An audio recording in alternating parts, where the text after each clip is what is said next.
Welcome to this panel discussion at Versio Festival, and I have two very interesting guests who have produced very interesting documentaries.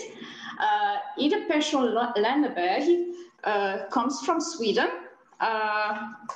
She lives in Malmö, as far as I know. She's a journalist. She has been working for television for over 15 years. And Lindy, The Return of Little Light, is her first documentary. And this is the story of a young man who is a Roma traveler in Sweden. And he experienced all kinds of abuse and exclusion as a child. And as an adult, he is asked to take part in a performance where he would have to tell his own life. And the film is about his dilemma, whether to take part in this play and this whole way of processing his past. And Sandra Beerends comes from Holland. She is a script editor, creative producer, and writer, script writer.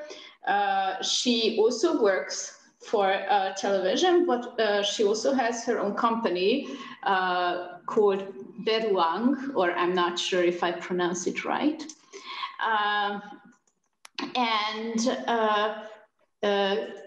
They Call Me Babu is her first documentary. And this film takes us to Indonesia, to before the Second World War and then a little bit after, and tells the story of women who worked as babysitters, as nannies for Dutch families, local women who then basically lived through the whole Indonesian independence movement. And so these are very exciting topics. So the first question to you, both of you, is how did you choose this topic? Will you start, Ida? Go ahead. Okay. Well, it started for me. My mom is from Indonesia, and so she told me a lot of stories about her youth. And she had a nanny, and she was very fond of it. And the title is They Call Me Babu, because in that time, all the Indonesian nannies were called Babus. And just after my research, I discovered that it's nowadays in Indonesia an insulting name because it refers to the colonial period, but also that it's not a real Indonesian language name. It's kind of Dutch Indonesian, and they just kind of made this word. But anyhow, my mom and also other people who lived in the former Dutch Indonesia were raised by Dutch Indonesian nannies called Babus, and they were very, very fond of them.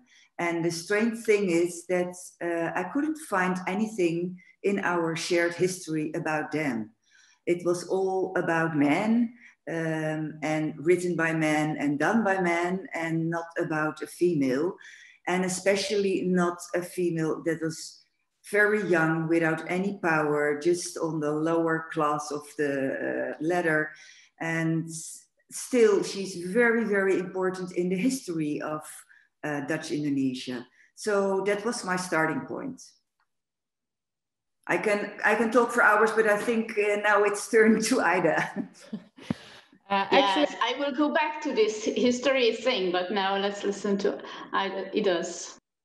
I met Lindy for the first time 7 years ago. As you said, I'm a journalist, and I met him when I made an interview for a newspaper here in Malmö, and I was just so affected of him as a person. He has got this really special energy, but also of his background, his history that he told me a little bit about. And I have always been very interested in topics like gender, identity, minorities, human rights, and things like that. And it was like Lindy's history includes all that topics, and so I just knew I wanted to make this film. I needed to make this film to explore those topics, and so I sent an SMS to Lindy and asked him if he would allow me to make a film about him. And he didn't answer for a very long time. And then he answered on Christmas Eve, actually, just in time for Santa Claus, when Santa Claus was coming into to our house. And I received an SMS from Lindy saying, let's take a coffee. And so it was how it started. But you, in the film, Lindy takes a lot of time hesitating whether to take part in this play, Roma, which actually I happened to have seen when I was in Berlin. So it was quite interesting when I started watching the film. I was like, oh my God, I know this play. So in the film, he has a long dilemma whether to take part in this play. Was it difficult for him to decide to take part in your film? And I was told not to give spoilers, but I think here I really should make the spoiler that Lindy eventually took part in the play. So what was his dilemma, and what made him decide in the end to participate in the play and also to participate in your film? Yeah. Actually, I wasn't sure that we could show this film until just before the premiere. After that coffee, he invited me to his hometown. He's from a very small town in Sweden. And we drove around for a whole day, and I met his family. And in the car, before I went home that day, he said to me, I know I have a story that needs to be told, but I can't tell it because it's not just my story, it's my whole family story, and I just can't do it. I have to protect my family. So I asked him, what if we make an agreement? We film just once and then you can say stop. And he said okay to that, and we filmed once, and then I asked him again, can we film one more time and then you can say stop? And we did like that for 3.5 years. And so for me, it was really important to not only have Lindy's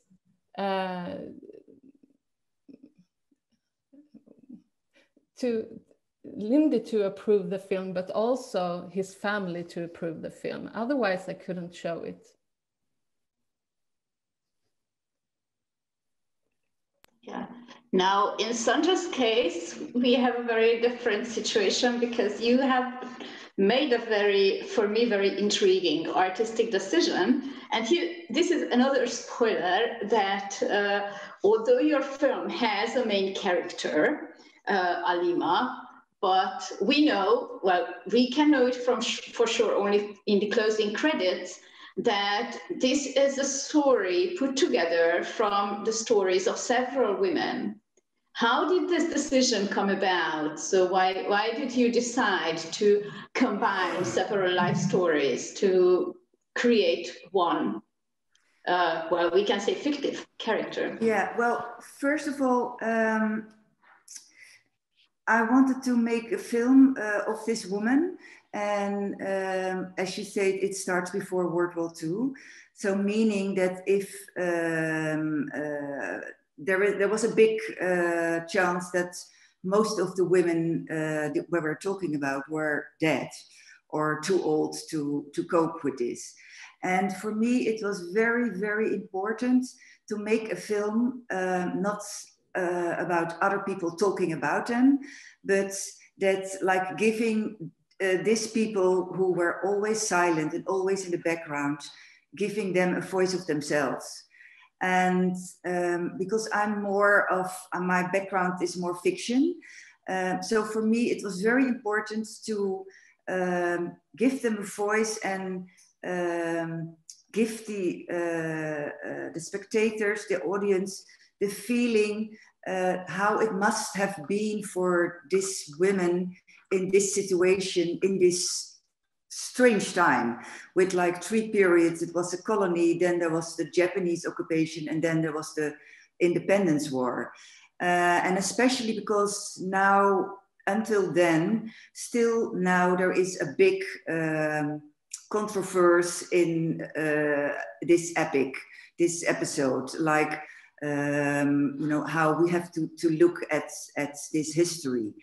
And now, of course, we know a lot more. It's 75 years ago than then. So I wanted to tell the story from her point of view, from her perspective, from her image, and from everything she could know. So she doesn't have all the information that we have now.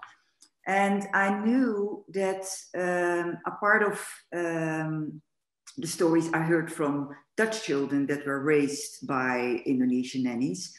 I also interviewed a lot of former Indonesian nannies in Indonesia, but also in the Netherlands, because as you can see in the film, there were a lot of Dutch families taking their nanny when they have for 1 year free to the Netherlands. But soon as the war starts in the Netherlands, they couldn't go back. So they start a life here and they stayed here. So I could also interview them and their children and grandchildren. And there were a lot of oral history by anthropological researchers. But there was such a richness of all these stories that, and also I knew that the Dutch families who were there, they make little movies of their life there, and to send it to their families in the Netherlands to look like, see, this is our life, this is our house, these are our servants. And I knew that, well, almost every Dutch family with children, they had a Babu for their children. So I hoped that when I was looking at this material, that I would find a nanny. And it was very, very difficult, but it also gave me a lot of information about the history that although they were kind of the center in this family, they were most of the time not the center of the films. They were in the background, hiding themselves after a tree, but nearby, so they could run and see if the children were falling. They could just be in time there, or I just saw, you know, like a hand feeding a child. So it also gave me information. So I had this information about the material, and I had all these stories, and I didn't want to make a documentary in this case, like somebody's telling something about a nanny they knew, and then I will show it. Because for me, it was really important to make it their story, their perspective, especially because most of the films, they were made, as I said, from a Dutch perspective, but also made by men and about men. So this was really something, yeah, that's because I wanted to make a story from her. This was for me the way to do it. And so I could use much more stories than if I just had like 1 or 3 characters to follow and talking about their nannies, and some experts talking about this history. I have a very provocative question. That you wanted to give voice to these women, but at the same time, all we see is the archive material, which, as you mentioned, very rarely include the nannies and usually like in the background. So we can argue that, well, there's the usual kind of documentary style when you can actually see an interview and see the interviewee's face. And we could say like, okay, you have given them a voice, but you haven't really given them a face. Like you don't show any of your interviewees on film. So was there any point when you were thinking of actually showing them, or what was like, why did you decide not to? Well, I think I already answered this question. but I want to make a tribute to all these women. And so for me, if I had like 2 or 3 interviewers, then it's about 2 or 3 people that I interviewed. And now for me, it was like a universal voice. So I combined all the little stories that are in the film, that were really based on stories that I'd heard. And to make room for them, in the end, as you say, all the credits, this whole block of all the women that I spoke or that I read about it, and somebody told me that, like the oral history project, all the women that the stories that I used, that were in this block. So, and in a way, it's like the same I kind of used, as you see in the film, there is this scene, it's in the kapok. It was used to make mattresses and pillows. And you see only, like, it looks like snow, but it is kapok, it's a plant. And you don't see the woman. And then after some time, you just see them. And so I kind of mirroring this image in the end, that you see, you see all this, and then you see, they call me Babu. So for me, if they all were alive, I would have them on the premiere on the stage and look like these are the women. So it is out of respect that I try to combine as much stories and as much material. And because it's her perspective, everything that we see, we don't see her a lot in her face, but everything that we see is from her image. So that's how she looked at the people. That is how she looked at the world around her. So, well, it was a decision, but also it also has to do with I want to make a tribute to people who were, most of them just died, but I want them to be as vivid as possible by giving them just one voice. And I hope people just go with her into this history and feel like they're very near her life. Yeah, I think like both films have this belong to this tendency of showing history from the perspective of those who don't usually appear as showing history, like the perspective of the oppressed, the perspective of the ethnic minorities, the servants, the colonized. And Ida, you said that you have discovered other similarities between the two films. Can you tell us what? First of all, I have to say to you, Sandra, I really liked your film. It's so poetic and beautiful, and I'm in her body all the time, in her mind from the beginning. And I think in terms of form, the films are very different from each other, but I think our main characters have something in common. Lindy was a very feminine boy when he was a child. He had a girly name, he was gay and a Romani traveler. And he once said to me, it felt like he was like doomed from the beginning. Everything he was wrong in other people's eyes. And I think Alima comes from the same position, kind of, as a woman and Indonesian during the time Indonesia was a Dutch colony, and I guess she was quite poor. Yeah. But at the same time, they also have something else in common, their mothers, and both of them refer to their mother's words in the films. In my film, Lindy says, "My mother told me to be proud." And back then he couldn't be proud when he was a little boy, but I think he kept those words in his heart for all these years. And I don't remember the exact words, but I think Alima says something like, my mother encouraged me to live a large life or something. Am I right, Sandra? Something like that? Yeah, and it's especially, well, I'm, as I said before, I'm sorry I didn't have the time to look at your film, but it's nice to hear about it because, yes, the whole voiceover is to her young deceased mom. And in those time in Indonesia, it was also that, you know, girls are nothing. So, you know, they were not allowed to go to school, and there are enforced marriage. So this mom said to her, you know, you're as much worth as any other kid, as any other boy. You're the same. So you have my trust to dream about another life.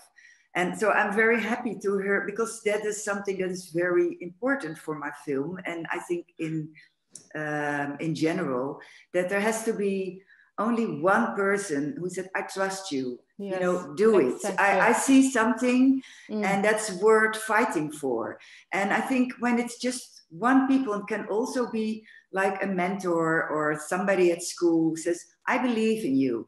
And I think for me, this story is also about trust, and that, you know, this little thing can help. And even if you don't have parents, it's great if one of your parents are doing it, but it can also be somebody else who just, it's about looking at the person. And so I'm more interested in your story now that I hear this, and there's your cat, I see it.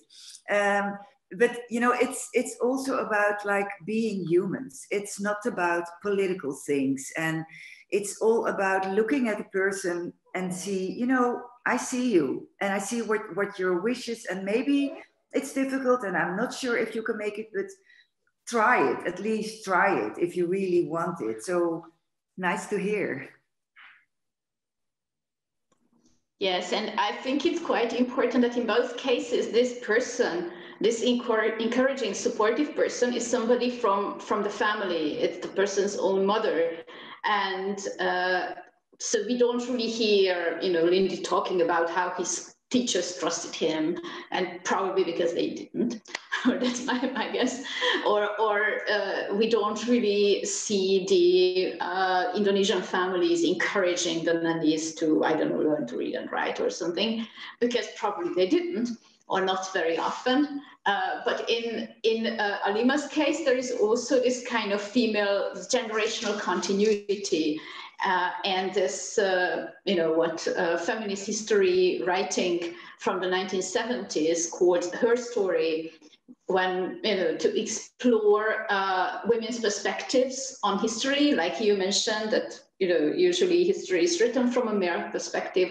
Let's see how women saw it, and also in terms of connections between women. And I think your film shows it very nicely, how this connection between mother and daughter, or mothers and daughters in reality, but in this case, mother and daughter influenced the main character in the film. And as you mentioned, her gender is very important here. I was wondering, I haven't really read very much Indonesian history writing, but are there any kind of documentaries or even books written about Indonesian history from local men's perspectives? And if yes, then what are these like? How are these different from the history we see from Alima's perspective? Well, I don't know. I'm sorry. I didn't read that books because, you know, I was really interested in her story. But what you say about also female solidarity, in the Netherlands, she met another servant, a Dutch servant, and they became friends. And that's also really happened, because I also spoke to, there is, in the film, she's taking care of a little guy called Jantje, and his sister Tilly. I spoke to her when she was 93, and she was kind of losing her mind a little bit, but she knows exactly the first 7 years of her life. And she told me that her Babu, Alima, was very close friends with the servants. And so they were also, you know, they were learning each other things. And so she learns very good the language Dutch, and she was encouraging her to go shopping. So that was also a very important thing for me, that, you know, this friendship. And it was not like she was a mentor, but in those times, I think the Netherlands were a little more further with like the servants that have free on Sunday. And in Dutch Indonesia, there were always the servants, then they never have free. So she's learning her a little bit about that too. And also, well, I think the whole film is also about motherhood. Because, you know, in these nannies, for the Dutch children, most of the times they were felt as like first mothers, because the mothers there, they have a very busy life, and sometimes they were not at all used to servants. They were not rich, but, you know, comparing from the Netherlands to Dutch Indonesia, they were suddenly very rich, and they have this big house and big garden and like 7 servants, and they don't know how to act on that in a good way. They were not used by dealing with servants. So sometimes they were not so nice as well.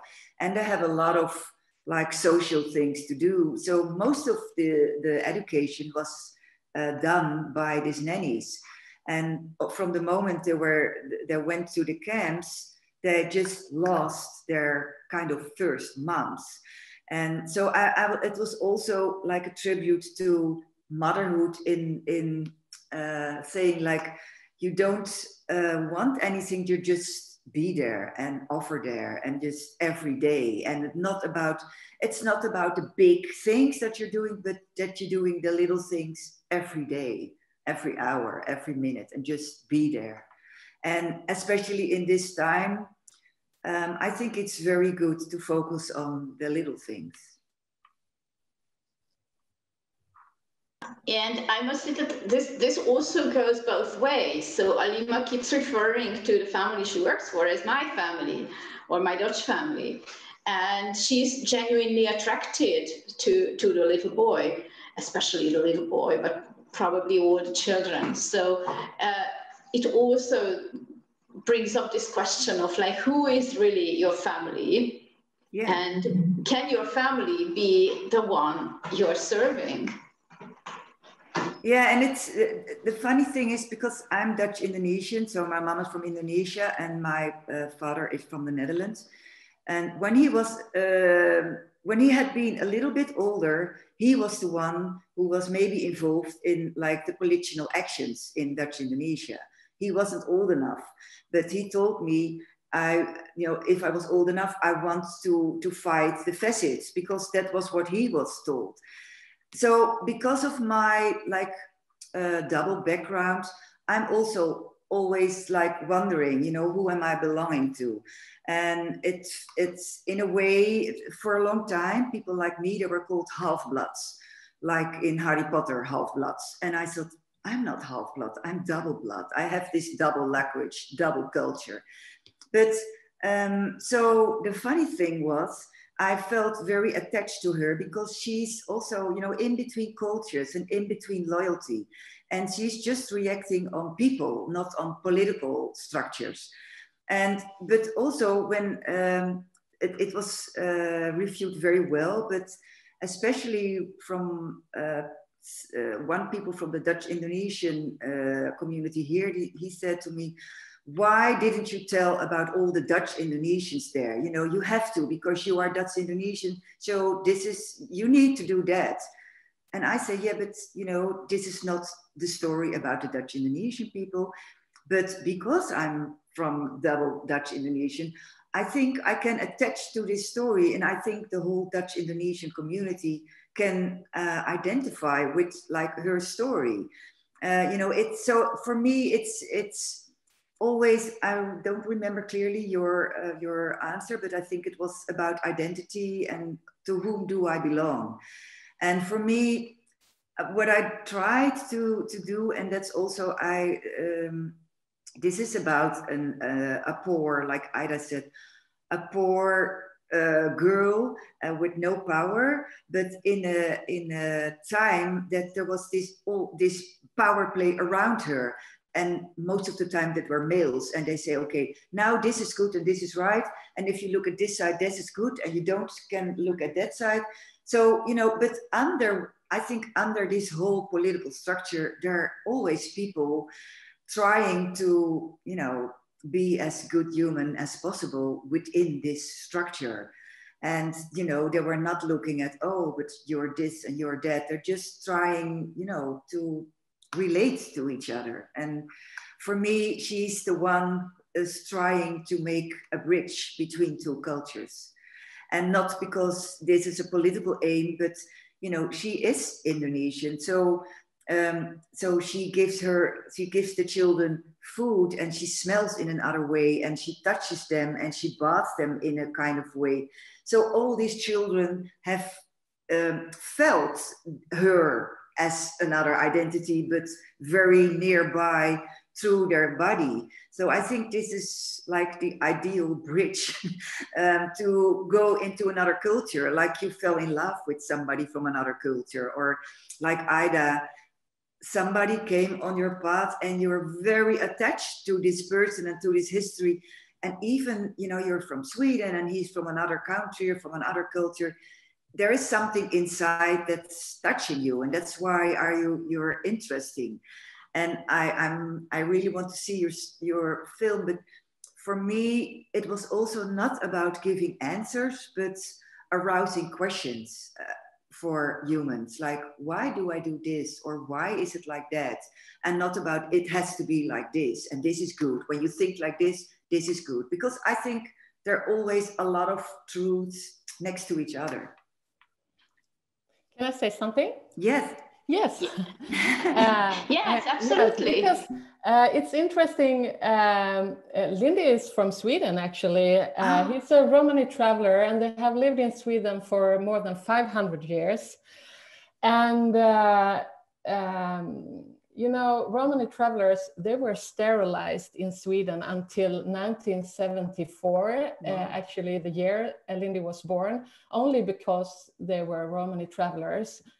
And just 7 years ago, it was discovered that the Swedish police have registers of Romani people in Sweden just because they are Romani people, not criminals, but just Romani people. So when I showed this film abroad, people can't believe that this is happening in Sweden right now. Yeah. So I just had to say that he's not from another country. His family have lived in Sweden for 500 years and more than that. Wow. Yeah. And what a yet, story. Mm-hmm. I'm shocked. And yet there is also an identity dilemma. So in Sandra's case, the main character's identity dilemma comes from the fact that she's Indonesian, but she's also attached to her Dutch family. In Lindy's case, the dilemma comes from being Swedish and Romani traveler and gay at the same time.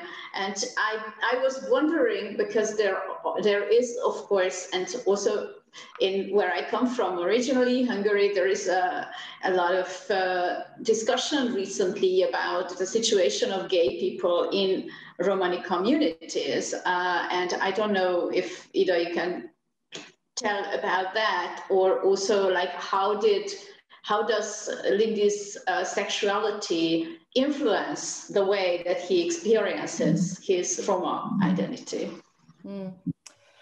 I want to be clear about one thing. I can't answer questions about what it's like to be Lindy, to be gay, or what it's like to be a Romani traveler. But when I started to film Lindy, I didn't thought his gender or him being gay was important for the film.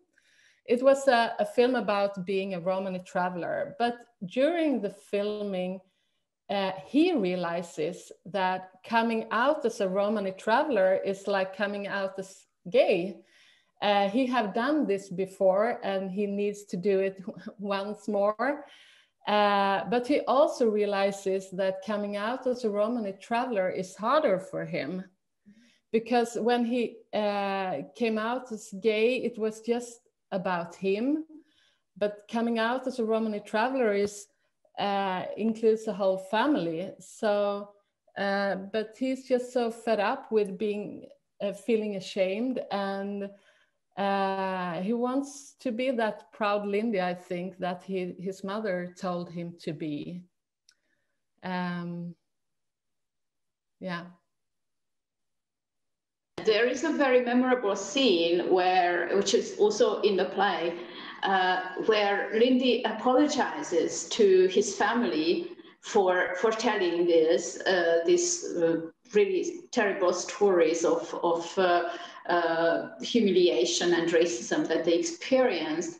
How did the family react to this whole idea of you making a film about Lindy and about him talking about his past in the film and also on stage, which I guess was somewhat different because they probably people from their village didn't go and go to Berlin and see the play, but still both could be a case of concern for them. Yeah. Of course, many people are still afraid and they still hide. And I realized I had to put Lindy's struggle into the film because it's such a big part of him. And I think it really says something about being a Romani traveler in Sweden today. His family were very skeptical the first years. But I kept sending them some clips from the editing, and I went to see them now and then, and we spoke quite much. And then slowly, I think they understood what kind of film I wanted to make, because they were very afraid in the beginning. And it was kind of funny because one night I had a dream, and I dreamt about Lindy's mother, that she called me asking me to take care of her chickens. And so I drove to their house, and there were hundreds of chickens running around. And she said to me, you have to catch all the eggs. And then she drove away, and the chickens started to lay eggs. And it was like this TV game or a computer game. They were just laying hundreds of eggs, and I was running around, and I failed over and over again. But then I managed to catch one egg, and I stood and held this little egg in my hands, and I just realized that I had to protect that egg. And when I woke up, I just laughed because it was such a strong metaphor for making this film. And yeah, so it took several years actually to before they said yes to the film. Can I ask a question? Because I don't know this whole history. I'm kind of shocked. But I don't understand why they were afraid to be recognized as Roman traveler. She's a Roman traveler. Is it? Can't you see it from the outside? Are there? Because I think Swedish people, most people, well, I think are blonde and very white. But are the Romanian? They don't have like their brown hair, or do they have another culture? No, you can't see it from the outside. No. No. So many people still hide. Actually, when I show the film in Sweden, a lot of people don't know that Romani travelers even exist. They don't know anything about them, but because they are like still afraid of the societies. It's not long ago they were sterilized. It's not long ago that police registered them. But why did the police do that? I mean, what is there something in their culture that is like frightening for the Swedish community? I don't understand. No, I don't understand either. I think there is a long history of anti-Roma sentiment in basically all the countries where the Roma are a considerable minority in Europe. So in Sweden and Finland and Hungary and Poland, Romania. So all these countries have very strong histories. And well, in Hungary, unfortunately, it continues to the present day. And even in this century, there have been horrible hate crimes and killings of Roma people in Hungary. So yes, it is an oppressed minority in the same way that the colonized people were an oppressed minority in Indonesia at the time. And yes, this is a history that rarely gets told. And I also want to go back to this kind of family continuity, because there is also a family continuity in Lindy's case. Going to the next generations, there are these two girls who I think are his nieces. Yes. That he often takes care of, and why did you choose? This was obviously a conscious choice of putting these scenes into the film. Why was it important for you that you showed this? Because those girls are so important to him, and because the family is so important to him. That's the family he wants to protect, and that's a big part of his struggle and a big part of the film, I think. Yeah, and I think this idea of protecting the family is something that we can extend to documentary filmmaking or anthropology in general, of like, you know, okay, we are interviewing somebody gets interviewed, they they consent to being in the film, but what about those other people who have not been asked? And this could be a question of with archive materials that Sandra, you have been using. So was there any kind of, I'm not quite sure about the procedures of like what happens when you use archive film materials for making a documentary, but was there any kind of, attempt to contact the families who made this materials, or is there any question of like, exposing people who have not been consented because they didn't necessarily even know about the fact that you're making a documentary about this? Well, I used a lot of sources, but I think you especially speak, I also used factory movies and propaganda films and anthropological films, but I think it's really about the family films that you were asking about. And most of them were at eye, and they were brought by mostly children or grandchildren of people who made these films. Because they see that it's very important for the history to keep this in a good way, and everybody. So the archive knows the family and have their contacts. So at the moment I choose to use it, there is a contact between the archive and the people who were giving it. And even so, what I said before, that I had contacts with the family that were one of the, almost the only one who really kept their nanny in the middle of the film. So there was a lot of material of her, and I had contact with the children and grandchildren of this cameraman. And also with Tilly, the sister of the little Jantje in the film. But we had also, because there is in the film, there is at some point when the Netherlands is already occupied, and she's becoming more and more critical, and she's kind of, why are the Dutch people still in charge in Dutch Indonesia, in my country, and they're not even the boss in their own land? And then she hears a lot of stories also about the nasty things of how they were abused and not being treated in a nice way. And I had some material of it, like, you know, somebody is spitting at a servant or somebody is pushing her. And we also got permission from the families to show that, because we also said, you know, it's not a film about judging people. You know, it's we know all that it's not only wonderful life, and this we will use as like seeing that it's not they were not treated all the time good.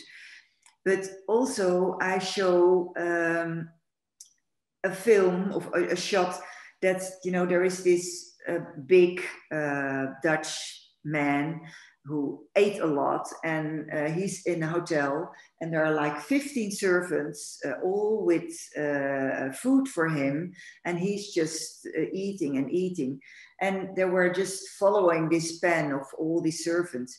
And I think it was for the third or fourth time that I look at it, and then I saw that all these servants, you know, they just wanted to look away or to kind of hide themselves, but they couldn't.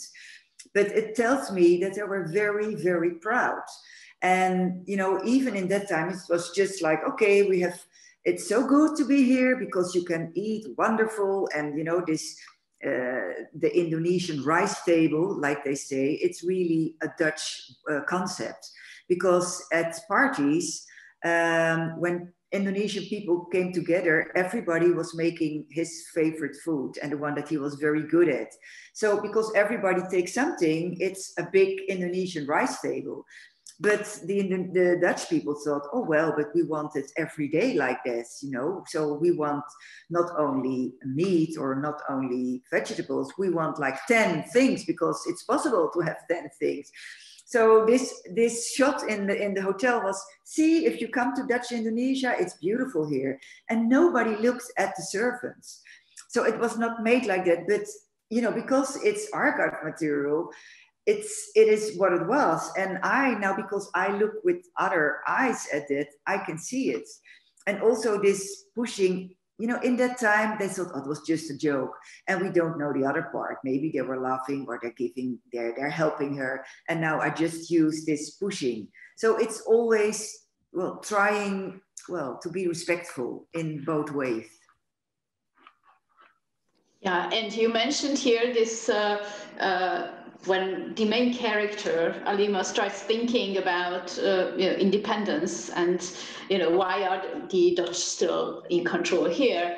And the film ends, I don't think that's a spoiler because I do hope that people watching this know that Indonesia eventually became an independent country.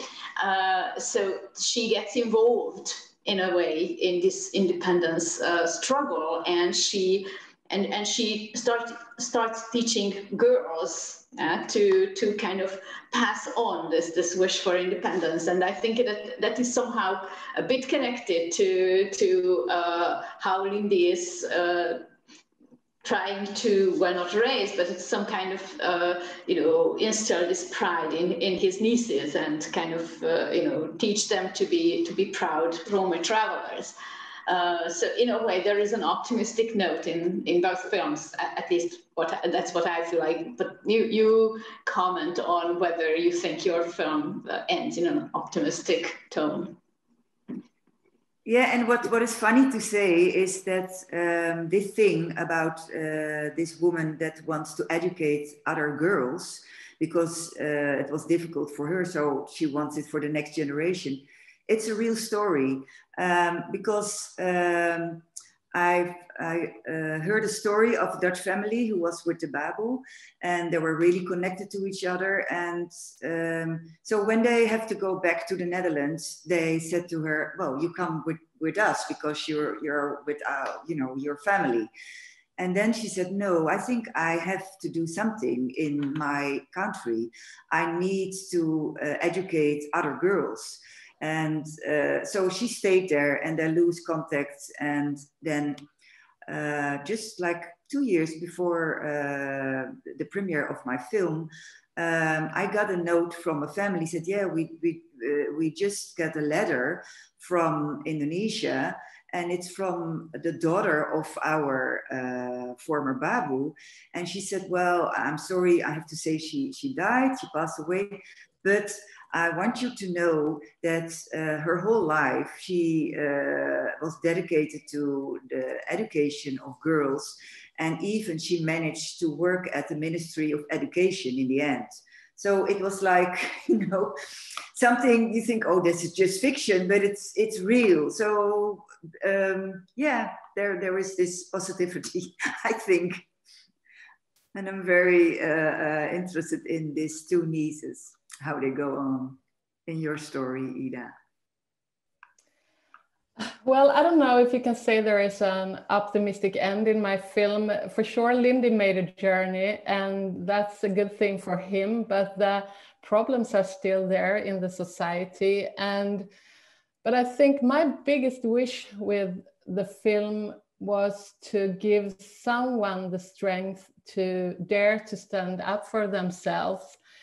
And after one screening, a woman that I knew a little bit from work came up to me and said, now I'm going to come out as a Romani traveler. The film made me dare to do that, and the film gave her that strength. And for me, that was exactly what I wished for. So yeah. But that's positive. Yeah, that's positive. For sure it is. But I agree, because, you know, it's not with one film or with one book or whatever, it's solved.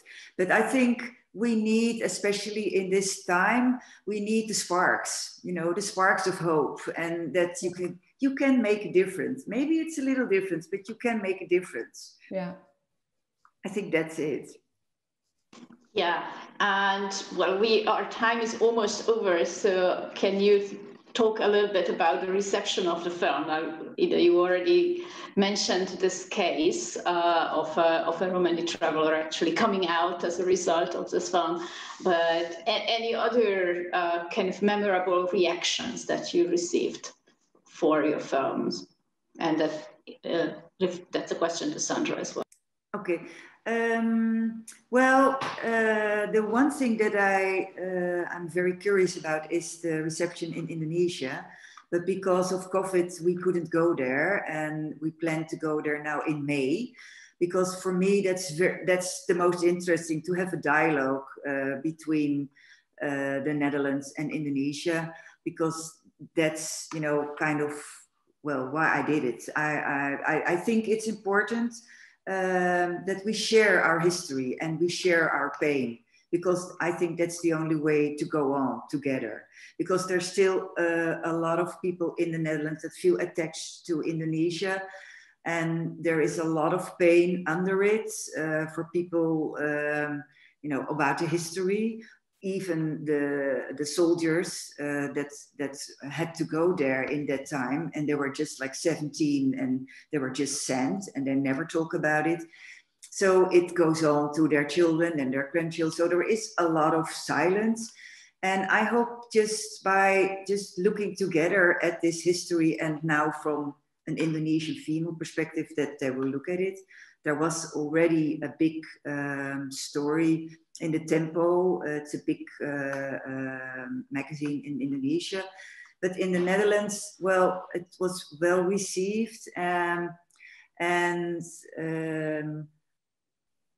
thing is that it's an important history, but even in our history books, no, it's not known for a lot of people.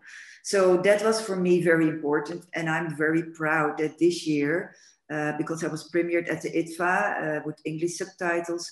And now this year they make it an education project for schools, and we make a whole project about it.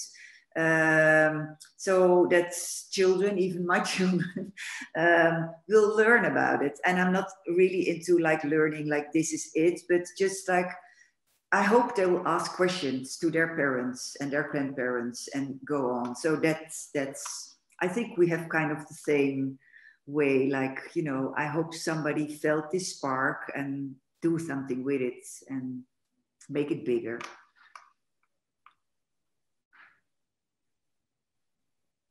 Yeah, Ida, would you like to add something? Or? No, I don't think so. No.